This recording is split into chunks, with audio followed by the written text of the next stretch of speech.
Manipur da hojik thokliba irang asige manung asida Naha singna politics haibasi karino haiba wakalon senbagi mami uba fangle Haina Republican Party of India Athwalegi National Secretary Maheshwar Thounaojam na Fongdokhre wapam asi ngasi Republican Party of India Athwalegi wakalon da thaziduna party asige youth wing da yaunaba changlaklaba tongan ba mafam kayadagi Naha chanirom party asige kaishampata laiba party asige office da National Secretary Maheshwar Thounaojam na taramna opagi thoramda Fongdokhibani Mahagna hai matam ama politics hairaga thamoi sengdaba amadi oida padaba haiba ngaktani haiba wakalon lamdam asige miyamna chelami adubo Manipur da hojik thokliba irang asige manung asida Naha singna politics haibasi karino haiba wakalon chenbagi mami uba phangi mahag masamag lamdam asigi Naha ama oina tauningba thabak sing lamdam asigi Naha khudengmak tasu phawrongani pumnamak adu lamdam asigi Naha singna politics ta yaksinduna hojik uriba politics ke masak asi chumthoknaba honabagi tangai fadaba adu lakli masimag lamdam asigi hawgallakliba Naha singnasu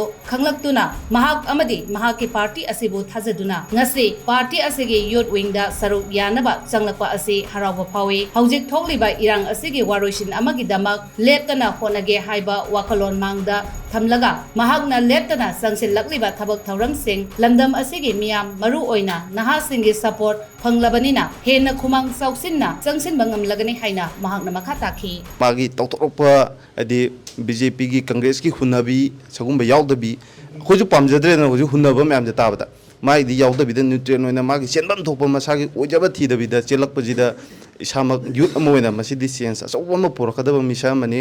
hunabi gi thabak se khoi pamdrabani na sagumba da onjallajena manaba myam horaga yamada support tawjagi ese youth ama oina aina politics se kaino haiba aisu khangjade khangdaba sida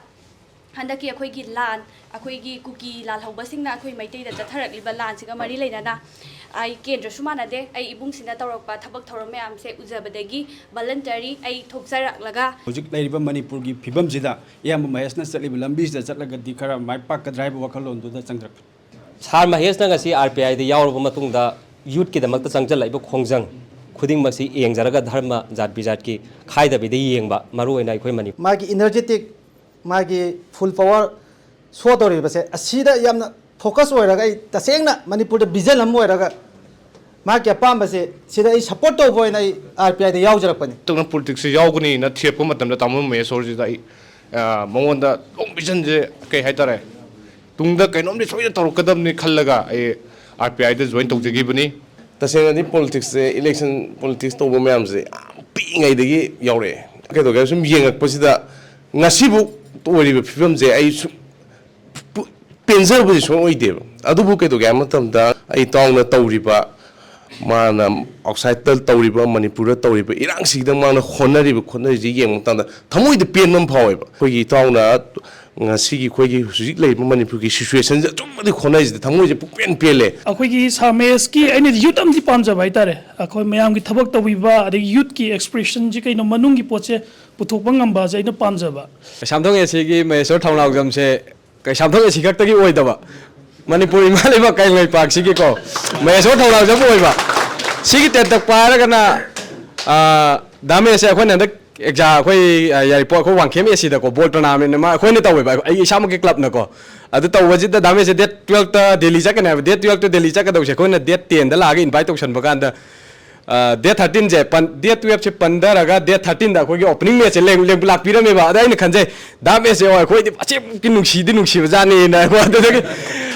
kang le paksi da makta lepcha ga ba Maheshwar Thounaojam jo oibagi da makta as a youth amona so ai su youth ama kasilai ta ba nga ngoina Maheshwar gi amade laibiriba mayam president laibiriba joint secretary amade lengbiriba khwaipuna makki matung injage ai gi knowledge su share taw jage pangal thauna su share taw jage mayam dagi su knowledge lau jage punamak laibak sigi damakta sum bagi damakta samina se haiduna RPI de yaujawni thank you youth amagi thamoin da laibak i se cheliba energy haitare tawning ba thabak mayam se ai phajana faujai sengna har Maheshwar itomda na tawba ya ba thabak nate Naha politics yawba ya de kai leibro as adudi Naha ga di harami se politics are very dirty akoina Naha na changba nungai ti ga hainarame adu hujiti khar understand to bahor abne akoina changa si hainarabane hujiti akoi mapandagi lawbane yaroi de khalle ene am toina haijabado huji akoi issue di keno Manipur gi crisis solve to do natro Manipur praja si gi hana solution se isa gi imung mai chai ngai duda mi gi wari tama tam sangde khoi huji